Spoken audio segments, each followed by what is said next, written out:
Minha gente, muito boa tarde a todos. Para mim é uma grande satisfação estar aqui com vocês na tarde de hoje. Eu acredito muito nesses momentos que têm surgido como uma oportunidade nessa pandemia, né? Da gente fazer uma reunião como essa aqui no formato de videoconferência, que a gente pode trocar de uma forma mais horizontal. Então, fiquem à vontade, oportunamente, quando for o momento das questões, para a gente construir esse pensamento juntos. Porque a fé não é outra coisa senão uma construção, né? Às vezes, quando a gente ouve, por exemplo, uma epístola inspirada como do apóstolo Paulo aos Hebreus, lá no capítulo 11, e eu começo assim, Paulo diz que a fé é o firme fundamento das coisas que se esperam e a prova das coisas que não se veem.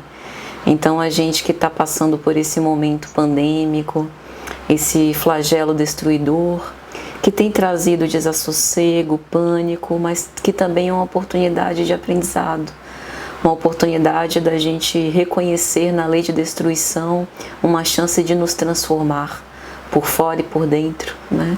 E é uma oportunidade da gente exercitar a nossa fé, porque a construção dessa fé, ela se passa no meio das turbulências, no meio das tormentas da vida. Em geral é fácil a gente ter uma atitude de gratidão e reconhecimento para com Deus, quando a vida nos sorri, quando os nossos filhos estão saudáveis, crescem bem, de acordo com as nossas perspectivas. Mas quando nossos planos mudam, quando às vezes a gente recebe um diagnóstico difícil, como é, por exemplo, o câncer de mama, e eu aproveito para louvar e falar aqui da minha admiração pelo trabalho que vocês têm feito. É um trabalho importante falar sobre isso, porque nesse mês em especial, ao colocar a ênfase sobre essas questões, a gente não fala só sobre a doença, mas a gente fala das repercussões da doença. Em geral, quando atinge mais mulheres, mas não apenas mulheres, então por isso que eu vou colocar como alguém, homem ou mulher, recebe um diagnóstico de câncer de mama, aquilo é um choque muito grande, né? É ainda uma doença, como são os transtornos mentais, imersos num grande estigma, num grande tabu. Em geral, a gente pensa logo na morte, e é interessante porque nós espíritas, nós temos falado muito sobre a morte, nós temos falado muito sobre a imortalidade, mas isso não significa que nós não a temamos, que a gente não sinta dor na desencarnação dos nossos afetos queridos, que a gente não sinta saudade. Isso não significa que a ideação suicida não passe pelas nossas cabeças, que a gente não experimente melancolia, e às vezes eu vejo alguns de nós espíritas nos culpando por conta disso. Mas nós estamos passando pela experiência humana e nós somos frágeis. Então essas vulnerabilidades, elas precisam ser reconhecidas. Então, para além do diagnóstico do câncer, a gente também tem as repercussões emocionais do diagnóstico, a gente tem os familiares que estão funcionando como rede de apoio a essas pessoas e que é difícil para todo mundo sempre. Mas quando a gente está junto, é um pouco mais fácil. E quando a gente tem fé, também é um pouco mais fácil, porque a fé é alimento. A fé, como diz Rossandro Klinger, é a gente colocar o pé primeiro e depois Deus vem colocar o anteparo onde a gente vai pisar. Deus vem com o chão depois. Então, por isso que, voltando para Paulo, ele vai dizer que é o fundamento das coisas que se esperam. A fé é mãe da esperança e caridade, como tem lá no Evangelho segundo o Espiritismo. Antes que a gente tenha certezas, antes que a razão ilumine o nosso raciocínio, a fé acende um clarão para que a gente possa esperançar, para que a gente possa esperar a boa parte dos outros e das perspectivas da nossa própria vida. E aí ele vai dizer que foi por conta da fé que os antigos alcançaram testemunho. Então, quando a gente vê os hebreus saindo do jugo egípcio, sendo encaminhados por Moisés e atravessando, né, todo aquele percurso do deserto rumo à terra prometida, não era outra coisa senão a fé de encontrar a terra prometida que os movia. A certeza que Deus iria iluminar o caminho deles e iria dar todos os recursos de que eles precisavam. E é também por conta da fé que nós cremos na palavra de Deus. Então a gente nesse sentido de crer na palavra de Deus, a gente fala dentro e fora da religião. Porque a espiritualidade, ela é, como bem adiantou Luiz, um sentimento inato. Ainda que eu não tenha fé no Criador, eu posso ter fé em mim mesma. E essa fé, que o Evangelho vai chamar de fé humana, é uma fé que também nos empodera, porque mobiliza os nossos recursos internos para que a gente seja capaz de galgar os objetivos que a gente tem. Então, um materialista, sob esse ponto de vista, também pode ter fé.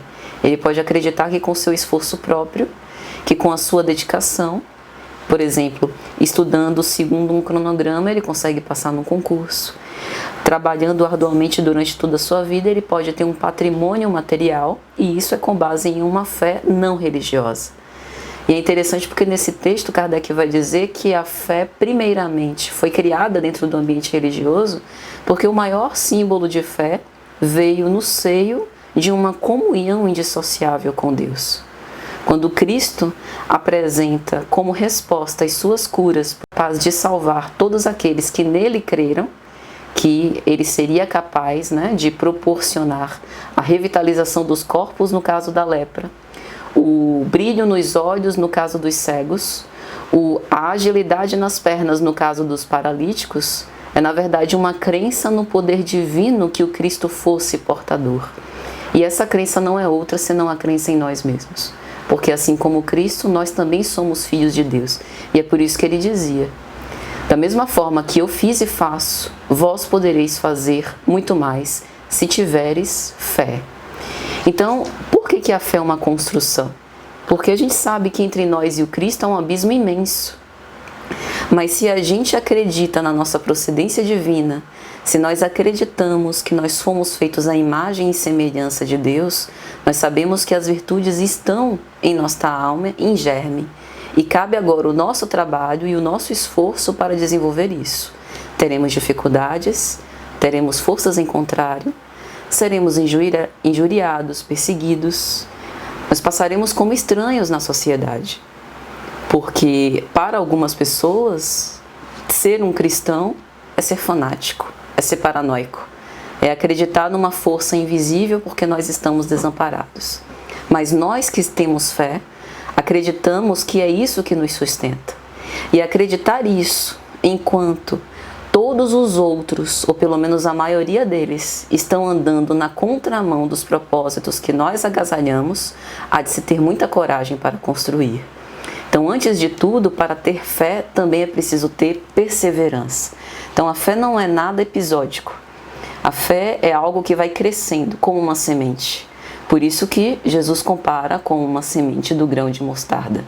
Pequenina, que se plantada, regada e esperadas as estações, cresce e as árvores depois vêm depositar nos galhos desta árvore os seus ninhos. Então a fé também gera ramificações. E aí a gente já entra no nosso tema, como fé como prevenção e tratamento de doenças. Esse título a gente precisa explicar para a gente não incorrer no erro extremista de acreditar que só a fé é suficiente para que a gente possa tratar efetivamente todas as doenças. Então, por exemplo, eu recebo o diagnóstico de um câncer, a partir de agora eu vou tomar apenas água fluidificada e fazer o Evangelho no lar todos os dias e isso me fará salvar a minha vida. Não é bem esse o raciocínio. A gente aprende no Espiritismo uma proposta de aliança da ciência com a religião. Então, se nós temos a possibilidade de acessar os recursos médicos, os recursos psicológicos, as terapêuticas oferecidas também nas casas espíritas, como passe, água fluidificada, tratamentos espirituais, evangelioterapia, a gente precisa fazer uso de todos os recursos que a gente tem à nossa disposição. Porque a inteligência foi nos conferida por Deus para que nós buscássemos a resolução dos nossos problemas e buscássemos uma melhor qualidade de vida. Deus não é contrário a isso, de modo algum. Pelo contrário, nós seríamos omissos e estaríamos agindo contrariamente à lei de conservação se nós nos entregássemos, de uma forma assim completamente sem utilizar os recursos que estivessem disponíveis para debelarmos, por exemplo, uma doença. Mas quando a gente fala que a fé, ela é prevenção e tratamento de doenças, a gente está repetindo o apóstolo Paulo na sua epístola aos Coríntios, né? Sem caridade, de nada disso me adiantaria. Eu poderia entregar o meu corpo para ser queimado, mas se eu não tivesse amor, se eu não tivesse caridade, nada disso me aproveitaria. A fé é a substância que nos faz acreditar na eficácia do tratamento que a gente vai utilizar, seja ele qual for. Então, eu não posso, por exemplo, tratar uma patologia que eu sei que é essencialmente fisiológica se eu não utilizar, por exemplo, um medicamento mais adequado para isso.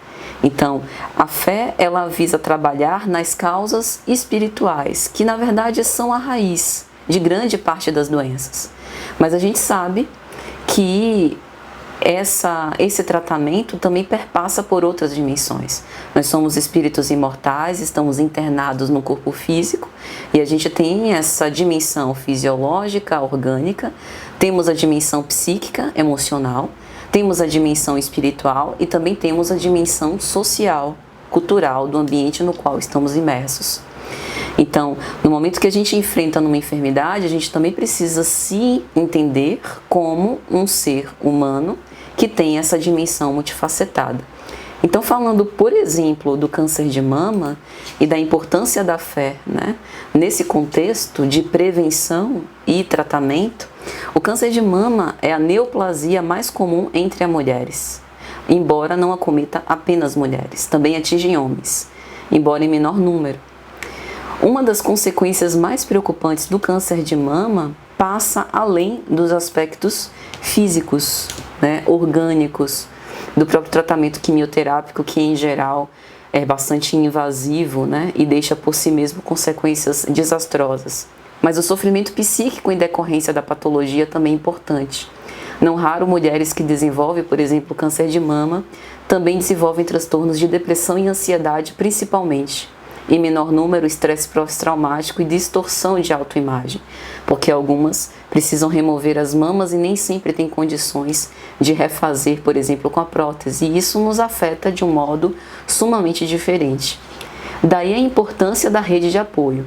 Essa rede de apoio diz respeito a toda essa estrutura que visa dar suporte quando uma mulher, né, ou um homem passa por esse tipo de enfermidade, o que inclui a família e o entendimento dessa problemática, que não é, né, apenas fraqueza da mulher, que não culpabiliza a mulher, mas que vê ali na doença também uma oportunidade de amadurecimento, de crescimento juntamente. Então, quando a gente faz parte de uma família que nos dá esse apoio, é muito mais fácil vencer a doença. Uma equipe médica, porque por mais que nós sejamos bem intencionados, se a gente não tem discernimento, conhecimento para utilizar os recursos necessários para debelar a doença, não adianta a gente ser bem intencionado, né? Pegue uma pessoa bem intencionada, coloque com cimento, tijolos e mande ela construir uma casa.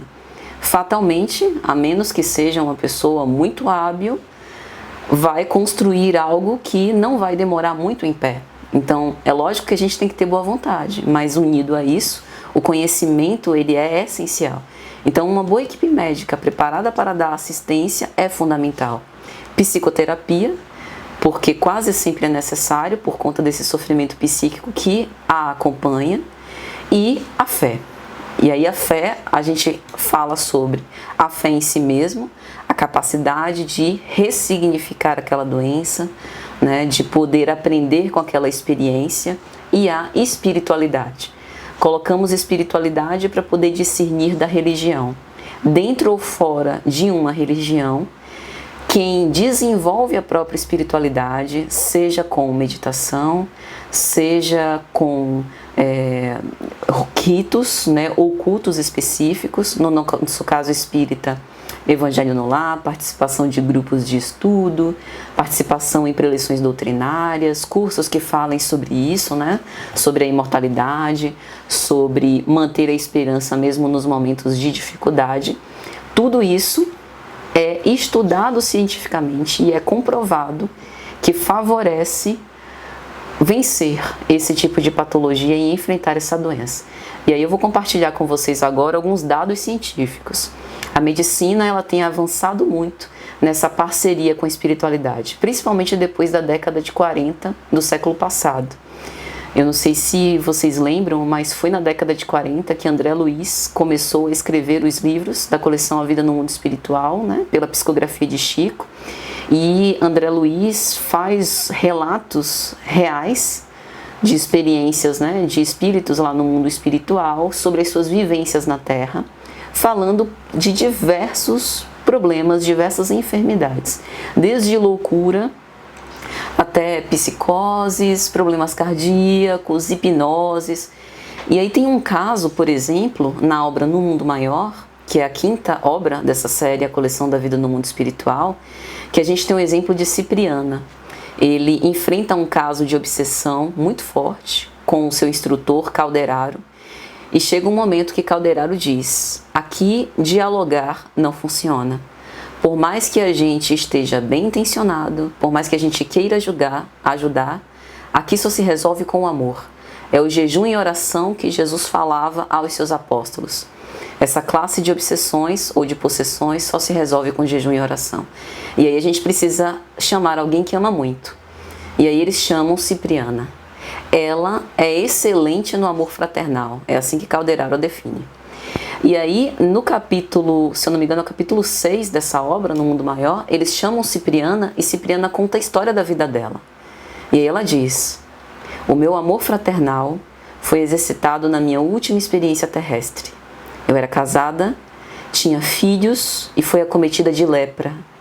A minha família me largou à míngua, eu fui expulsa de casa, o meu marido me depôs e eu vi os meus membros se desmancharem do meu corpo quando eu ainda estava em vida. Apenas uma coisa me salvou: a fé em Deus. E essa história lembra muito a história de Jó no Antigo Testamento, né? Que também, não entrando no mérito se é verídica ou não, que os teólogos divergem, mas Jó tinha tudo, era feliz com a sua família, e lá na linguagem metafórica do Antigo Testamento, Satanás resolveu tentar a fé de Jó, fez com que ele perdesse tudo, os seus filhos foram assassinados, e Jó manteve a única coisa que ele tinha, que era a própria vida. E aí Jó diz, né? Deus me deu, Deus me tirou. Bendita seja a vontade do Senhor, louvada seja a vontade do Senhor. Então, nesses dois casos, a gente vê que a fé não é uma coroação mágica, qual uma auréola que é colocada nas nossas cabeças. A fé, ela vai sendo construída com base em contextos quase sempre dolorosos, que nos coloca experimentados e perante uma situação que nos falta todos os recursos escapistas para os quais a gente poderia fugir e nos quais a gente poderia, de uma forma ilusória, se arrimar. Então, quando tudo falta, afetos, dinheiro, saúde, resta a fé e a esperança. E parece que é por conta disso que ela se desenvolve de uma forma mais sólida. Então a medicina, ela tem observado esse fenômeno. Por que esse crescimento da espiritualidade, né? Em tempos como esse de pandemia, nunca a gente ouviu falar tanto de Jesus, tanto para o bem quanto para o mal.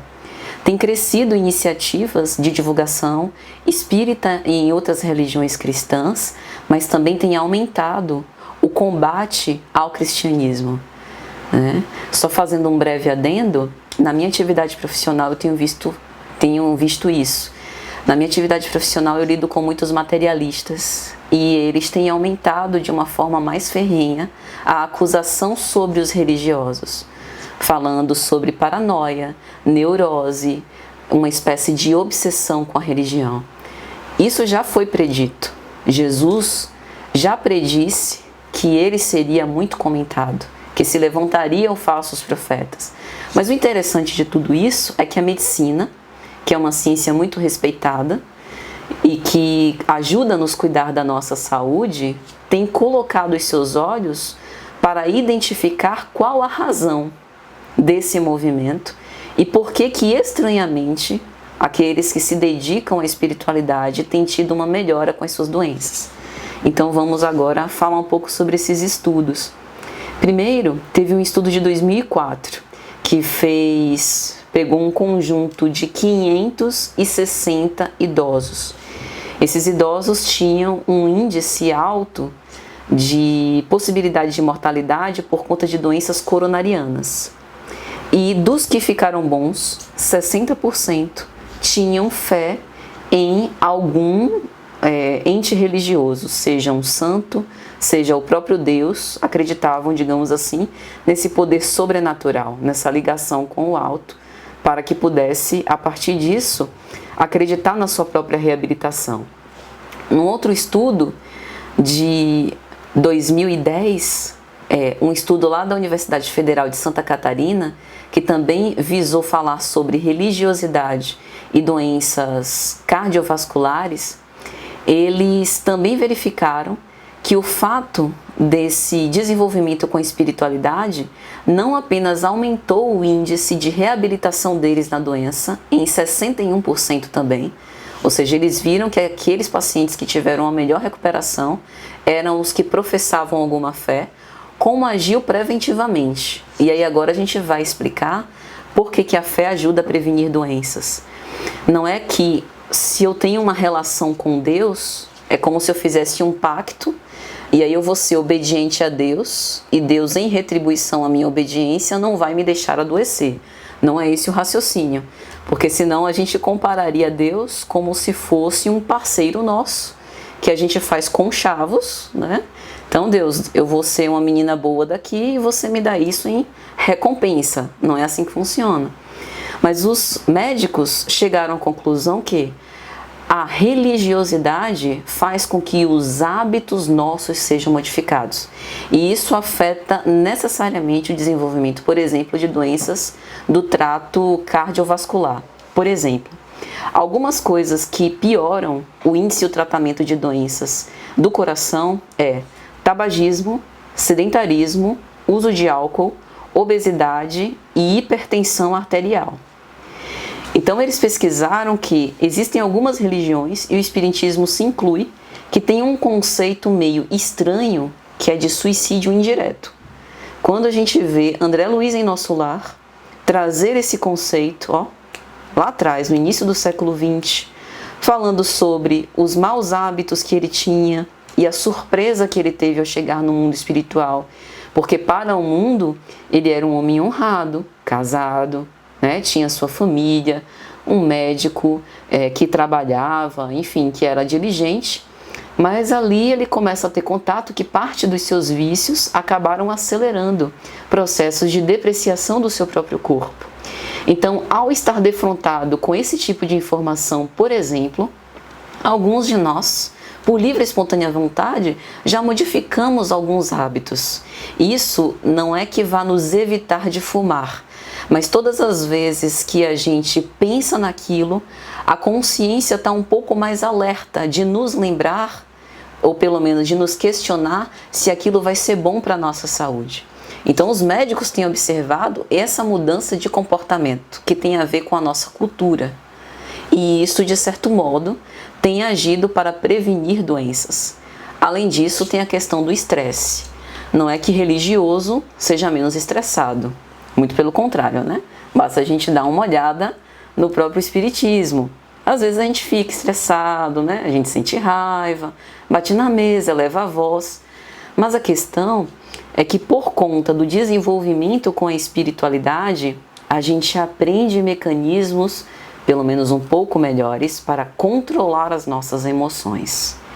Ou seja, a prece, por exemplo, que muitas vezes é indicada para nós na literatura mediúnica como medicamento, a apologia de leituras como de Joana de Ângeles, a serenidade íntima, ao autoconhecimento, a não responder às ofensas, tudo isso também nos coloca numa condição não é de beatificação, mas vai ajudando com que a gente tenha mais controle e lide um pouco melhor com a irascibilidade, com a cólera, com o ódio, com o duelo, que também são temas que são tratados em O Evangelho segundo o Espiritismo.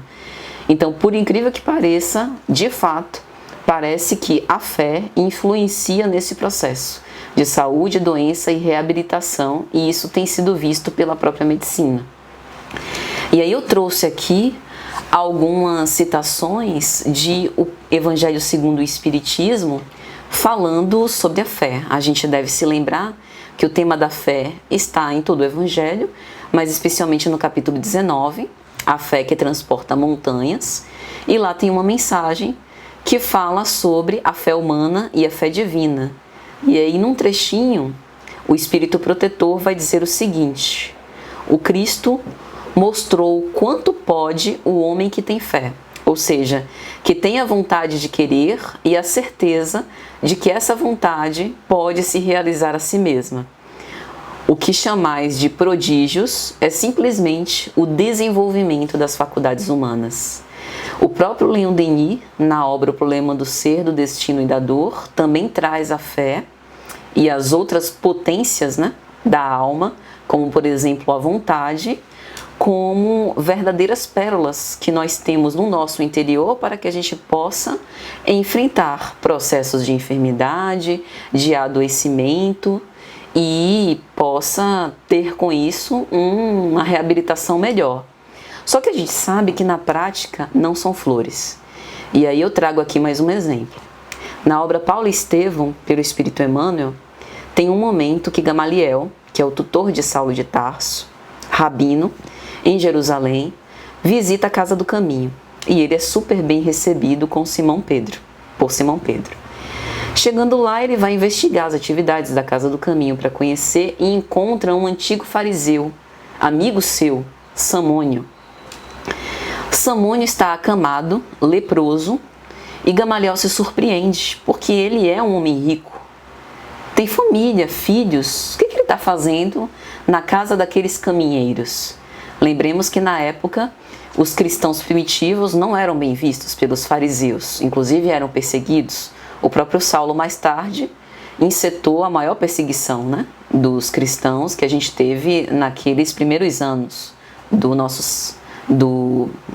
depois de Cristo, né, no ano 35 depois de Cristo. E aí Samônio vai responder a Gamaliel que por conta dele ter contraído a lepra, o nome dele foi retirado do livro dos vivos. E ele percebeu que os fariseus, que indicavam o vale dos imundos, talvez ainda não tivessem tido nenhum familiar necessitado para ir para o vale dos imundos. Porque às vezes é fácil a gente indicar esse tipo de solução rápida para aqueles que estão distantes de nós. Vai a gente, né, ter que tomar o mesmo medicamento ou se submeter ao mesmo tratamento doloroso que a gente está prescrevendo. E aí Gamaliel percebeu que realmente o Vale dos Imundos não reabilitava ninguém. Não era nenhum tipo de tratamento humanizado, uma palavra que a gente tem muito hoje nos hospitais, né? Não era nenhum tipo de tratamento humanizado para leproso.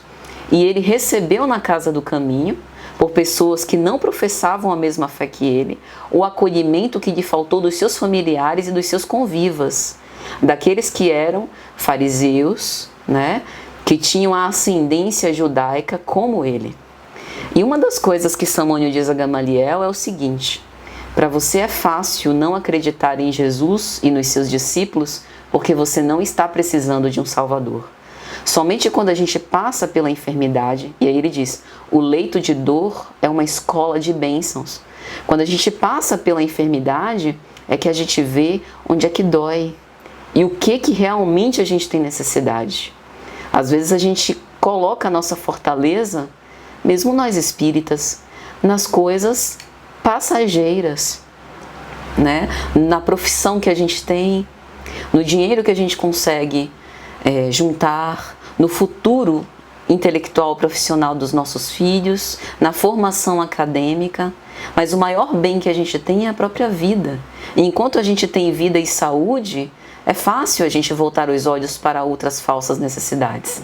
Mas quando nos falta esse bem básico, é aí que a gente volta os nossos olhos para as nossas reais dificuldades. Então por isso que a enfermidade é uma grande porta para que a gente de fato desenvolva a nossa fé e a nossa religiosidade, né? Como por exemplo, nesse caso de Samônio. E uma outra citação importante também do Evangelho está na parte de preces. Esse capítulo, em geral, a gente recorre quando a gente quer fazer uma prece específica, mas ela tem uns prefácios de Kardec que são muito interessantes. É o capítulo 28 de Evangelho segundo o Espiritismo, né? E aí tem uma prece lá, que é a prece pelos doentes, que num trechinho do prefácio, Kardec vai dizer o seguinte: as paixões e os excessos de toda espécie criam em nossos organismos condições malsãs, frequentemente transmissíveis pela hereditariedade. Nos mundos mais avançados, o organismo mais depurado e menos material não está sujeito às mesmas enfermidades, e o nosso corpo não é minado secretamente pela devastação das paixões. Quando eu li esse texto pela primeira vez, e ele faz referência às paixões e excessos, eu te juro, a primeira coisa que me veio na cabeça foi bebida. Mas a gente não pode manter o nosso pensamento rasteiro a este ponto. Não é só isso. Às vezes a gente também tem uma coisa de patologizar, né?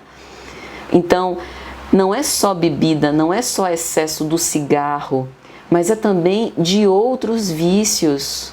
O vício da maledicência, o vício de pensar mal, o vício de se queixar, o vício de ser pessimista, de pensar sempre na pior possibilidade, o vício de não olhar as coisas boas que nos acontecem, de não apreciar as pequenas coisas da vida, de não desenvolver hábitos mais saudáveis, o vício da culpa, do arrependimento, da gente acabar se apegando a insucessos da nossa vida que nem fazem parte mais do nosso presente.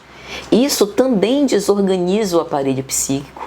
Isso também desorganiza o modelo organizador biológico, que Dr. Hernani Guimarães Andrade e André Luiz vão chamar o perispírito.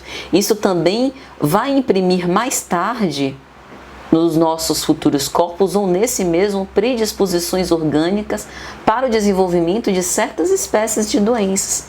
É por isso que Joana, na sua série psicológica, quando ela vai falar de conflitos existenciais, ela vai falar de heranças nossas.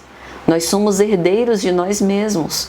Então, muitas vezes, questões mal organizadas, né, excessos, que nós fomos desenvolvendo ao longo de outras reencarnações, nós acabamos vindo com essas predisposições nesse aparelho psíquico e que pode também imprimir no nosso corpo físico algumas desorganizações.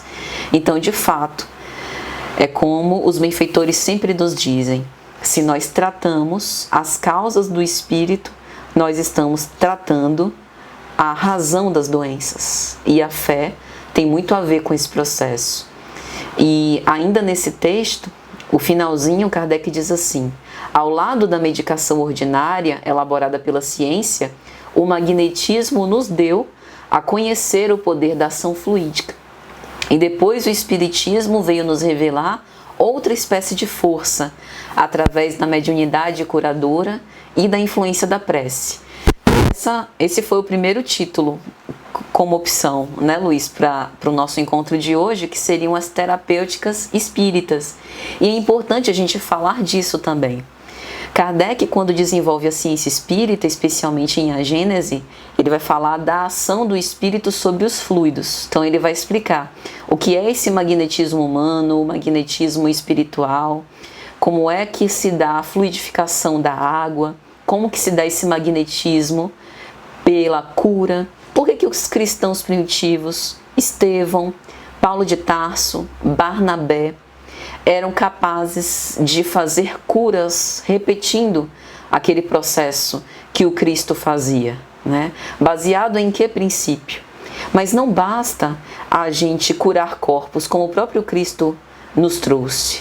Cristo não veio para ser um curandeiro de corpos vulgar. Ele veio para que a gente se autorresponsabilizasse e não tornasse a pecar. Quando Cristo fazia sua cura e dizia: vai e não tornes a pecar, para que não lhe suceda algo pior, era exatamente essa advertência, que é uma coisa que a gente também vê um pouco hoje nas casas espíritas. As filas dos atendimentos para as terapias imensas e as filas da evangelização e do evangelioterapia um pouco mais escasseadas.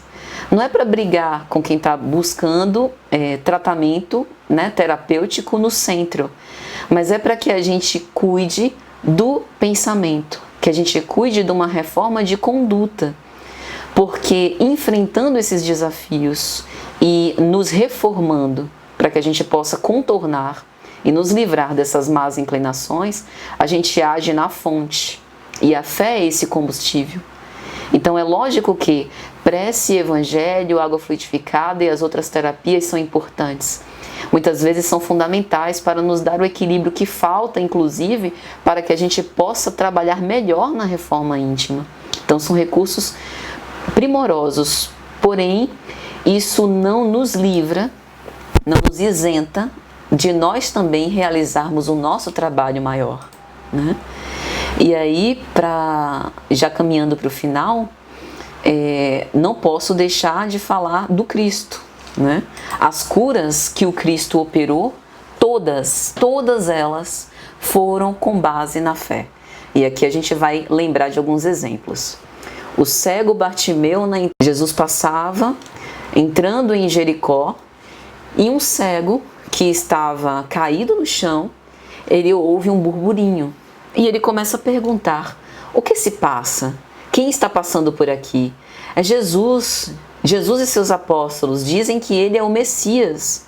E o cego começa a gritar insistentemente: Senhor, tende compaixão de mim.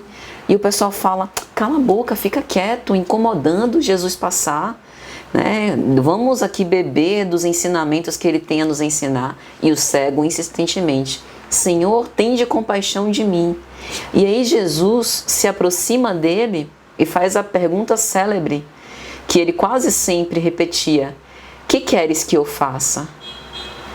E aí Haroldo Dutra faz até uma citação engraçada: como assim que queres que eu faça? Eu estou cego, estou te chamando, o que você acha que eu quero que você faça? Eu quero ver. Mas a pergunta de Jesus é a pergunta de um pedagogo, é a pergunta de um psicólogo profundo, é a pergunta de alguém que conhece muito da essência humana. Nem todo mundo que se queixa quer se livrar da sua queixa. Às vezes a gente só quer continuar se queixando e pede para a compaixão para que a gente fique na condição de coitadinho e ter do que se queixar para poder ter do que reclamar. Então, quando Jesus faz essa pergunta, é como se ele dissesse: eu sou o recurso salvador e depende de você me tomar para si para que você fique bom. Então, você quer mesmo ser curado? E o cego responde afirmativamente: Senhor, que eu veja. Essa frase do cego também é uma frase para nós. Será que a gente quer ver? Porque estudando a gente está. Para a gente estar 3h50 da tarde de sábado, refletindo sobre a fé e como ela pode prevenir e tratar doenças, eu acredito que é porque a gente está interessado nesse negócio. Mas, com base em todas essas histórias, o que a gente faz dessas reflexões? E aí, depois desse contato, efetivamente o cego passou a ver e Jesus diz: a tua fé te salvou. Outro exemplo célebre dos 10 leprosos. Os 10 leprosos tomaram distância de Jesus. Naquela época era como o coronavírus, talvez até muito pior, por conta do estigma social. Eles tomavam distância porque qualquer um que se sentisse no dever de pegar pedras e atirar contra eles podia fazer. Imundo, e ainda era meio que uma convocação à lapidação pública, ao linchamento. Então eles viviam temerosos, viviam escondidos nos locais escuros, no Vale dos Imundos. Então os 10 leprosos tomam distância do Cristo e seus discípulos e pedem também compaixão. E aí o interessante é que Jesus não profere nenhuma palavra mágica, não estende as mãos, nem faz nenhum movimento. Pede apenas que eles se dirijam à cidade e se apresentem aos fariseus. E eles efetivamente o fazem. E vai dizer Lucas que eles se curaram a caminho. Todos os 10 ficaram curados. Um voltou. E este que voltou era samaritano. E esse detalhe é muito importante para a história. Porque a gente sabe da briga entre samaritanos e fariseus por questiúnculas, por questões pequenas, desvios de interpretação, interpretações diferentes. E aí o samaritano volta grato por conta daquela operação, digamos assim, aquela reabilitação das suas carnes, e volta para agradecer. E aí Jesus diz: mas não foram 10 purificados? Não houve quem voltasse a dar glória a Deus, senão esse estrangeiro? Levanta-te e vai, tua fé te salvou. O que isso significa? Se a gente reconhece, mesmo durante a enfermidade, mesmo durante a dificuldade, e glorifica a Deus pela oportunidade que a gente tem de passar por aquele sofrimento e vencer, auridos na fé, a fé sempre vai nos salvar. Ela não vai nos impedir de adoecer, nos impedir de passar pelas dificuldades, mas ela vai nos dar a força suficiente para que a gente possa reunir os recursos necessários para a reabilitação. E a mulher hemorroíça? A gente, no século XXI, fala sobre empoderamento feminino, independência das mulheres, né? Liberdade sexual, mulher na política, mulher como protagonista, principalmente na TV, né? Nas redes sociais, mulher como influencer. A época de Jesus, mulher era pior do que um escravo. Mulher não tinha voz. Não sei se vocês lembram, mas quando Saulo de Tarso vai apedrejar Estevão, que era o grande feito seu, ele faz uma artimanha para levar Abigail, porque as mulheres não podiam presenciar, elas não podiam entrar no sinédrio. Jesus empodera as mulheres passam a ser as suas discípulas. Jesus, ao beber água, pedir água para beber a mulher samaritana, ele faz algo que, entre aspas, quebrava um tabu. Tu, sendo judeu, se referindo a uma samaritana, ela vai dizer, isso não pode.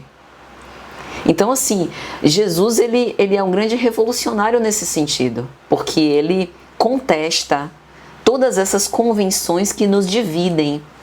Então, a mulher hemorroíça é uma mulher citada no Evangelho que passava por imunda, como se fosse um leproso, uma leprosa, que tinha um sangue que não se estancava e era considerada impura.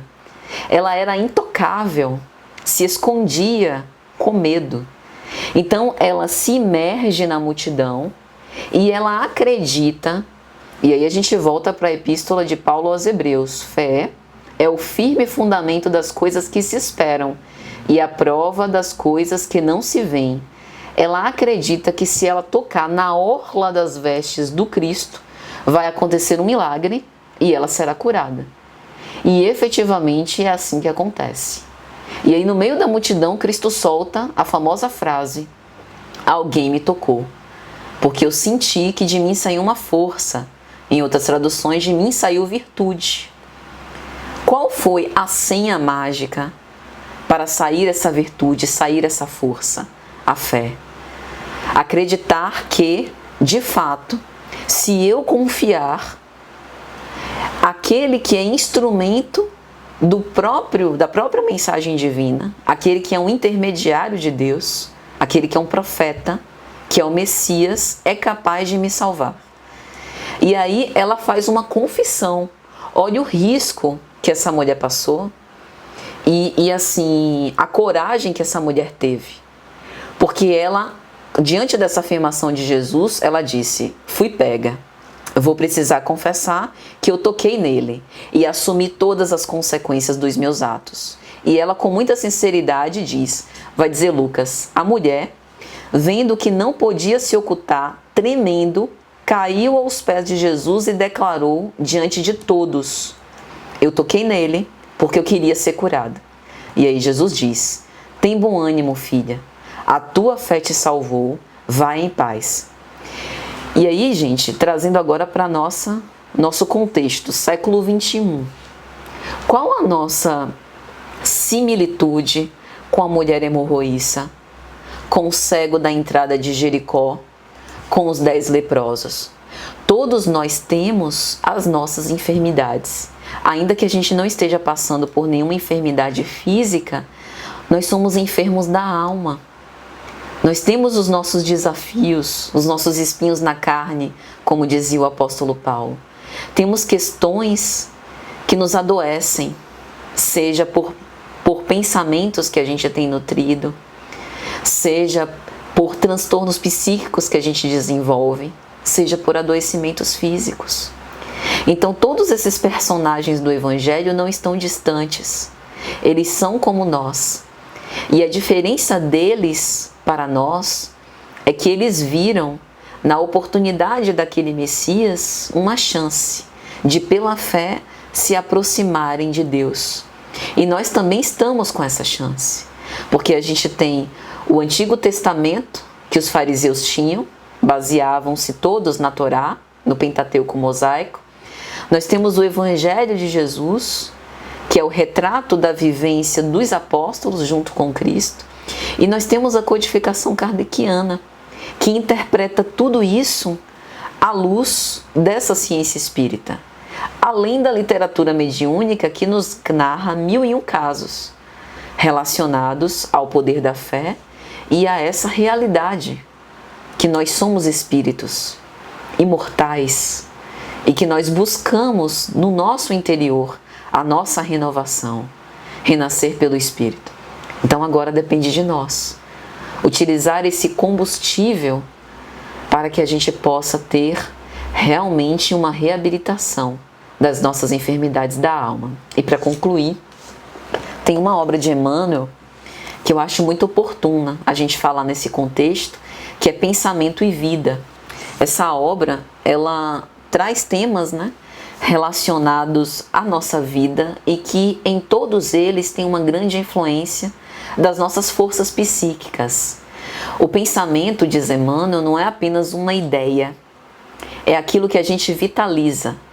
Porque ideia, podem passar imagens pela nossa cabeça, por exemplo, num momento de raiva, a gente não está pensando no reino dos céus, A gente está pensando em imagens tumultuadas. É até difícil de delinear, mas a imagem não é nada boa.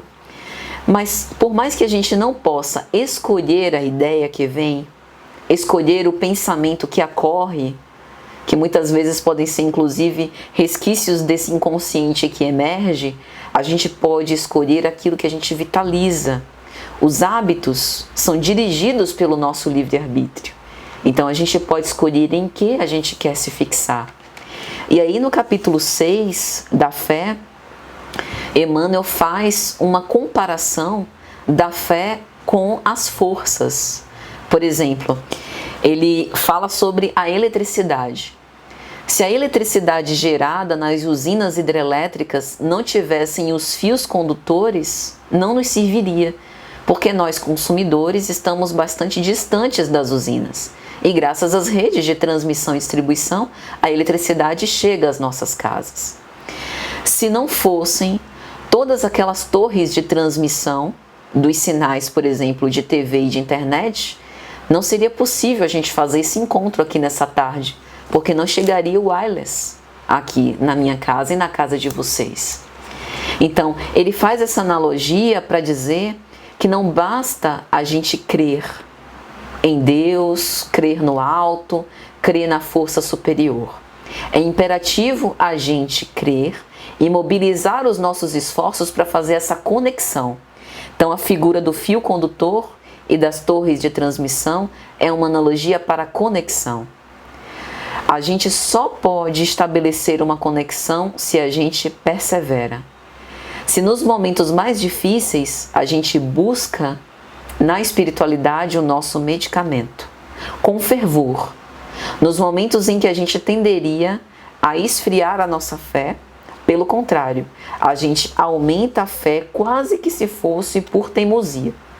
E aí tem uma parte que Emmanuel vai dizer o seguinte: O bem eterno é a mesma luz para todos, mas concentrando a força em nós, por intermédio de positiva segurança íntima, com mais eficiência lhe retrataremos a glória. O sol nasce para todos. Jesus disse isso no Sermão da Montanha. Nasce sobre justos e injustos, como a chuva também recai a todos.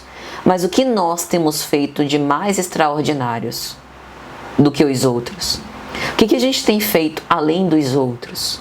Onde os outros pararam, a gente precisa seguir com obstinação e coragem. Lembremos de Paulo. Paulo errou muito no início da sua vida, mas tendo se defrontado com o seu equívoco, ele faz uma transformação e não se detém. A fé também tem a ver com isso, não se deter.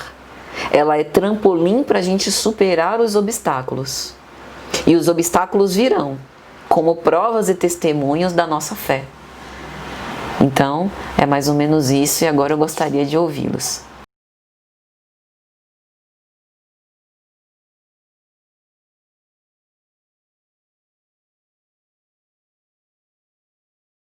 A nossa dor sempre será a batalha mais difícil, porque é a nossa. A primeira coisa é não subestimar o sofrimento. Isso ocorre com muitos de nós espíritas, né? A gente tem um engano de porque a gente tem acesso a essa doutrina consoladora, que a gente automaticamente teria maior resignação, maior coragem, maior bom ânimo do que a maior parte das pessoas. Mas nós também somos frágeis, a gente também questiona, a gente também duvida, a gente também cai. E não negar isso é o primeiro passo, porque a sinceridade, lembre que Jesus enalteceu a sinceridade do publicano em relação ao proclamar das virtudes do fariseu, quando os dois homens vão ao templo orar. Quando a gente tem essa sinceridade de reconhecer que a gente precisa de ajuda, e que a nossa situação é difícil, a gente se torna mais permeável, inclusive, ao auxílio do alto. Então, esse é o primeiro ponto, né? Não achar que a gente tem que enfrentar de boa todas as questões. Porém, isso também não é um discurso à melancolia. Entender que todas as dores passam. Se a gente olhar para essa vida mesmo, todas as coisas que a gente já precisou enfrentar, os obstáculos que a gente precisou superar, mesmo que a gente nunca tenha tido uma prova tão desafiadora quanto essa de agora, a gente vai ver que a gente colecionou vários sucessos. Então, se a gente teve força para vencer antes, a tendência é que a gente vá aumentando a força e ganhando resistência. Então, também é acreditar na nossa, é a fé humana, acreditar em nós mesmos, que a gente pode vencer. E, além disso, recordar da perseverança. Jesus disse isso no capítulo 24 de Mateus, no sermão escatológico. Ele falou: este é o princípio das dores. Aí ele falou sobre terremotos, sobre guerras de nação se levantando contra nação, de filhos contra pais. E ele disse: ainda não será o fim, é o princípio das dores. O evangelho do reino será proclamado a todas as nações, e por conta da iniquidade espalhada, a caridade de muitos se esfriará. Então, esse é também um cuidado que a gente tem que ter, a nossa caridade não se esfriar. Essa caridade não se esfriar é uma caridade primeiro para conosco. Acreditar que a gente precisa nutrir a esperança e o amor por nós mesmos em primeiro lugar, para que a gente se cuide. Porque se a gente se cuidar, a gente vai poder cuidar do outro. Então isso vale tanto para quem está passando pela enfermidade, quanto quem está acompanhando a enfermidade. Que a gente reconheça isso, o autocuidado, né? Proteger-se psiquicamente dos maus pensamentos e recordar que quando nós nos sentirmos cansados, o nosso refúgio está nesse evangelho que a gente abraça, no ideal que nos anima. Foi o Cristo quem disse: Quando se sentires fadigados, cansados, sobrecarregados, vinde a mim e eu vos aliviarei. Então a gente também precisa entregar um pouco dos nossos fardos ao Cristo, que é entender que a gente não pode dar conta de tudo. Num processo, por exemplo, de enfrentamento a uma doença, qual é o nosso papel? Não desistir, perseverar sempre, reunir forças para seguir em frente, buscar ajuda médica, psicológica, terapêutica, fluídica e, acima de tudo, confiar em Deus. Porque o doador da vida é Ele. Às vezes a gente esquece dessa parte. O doador da vida é Ele, né?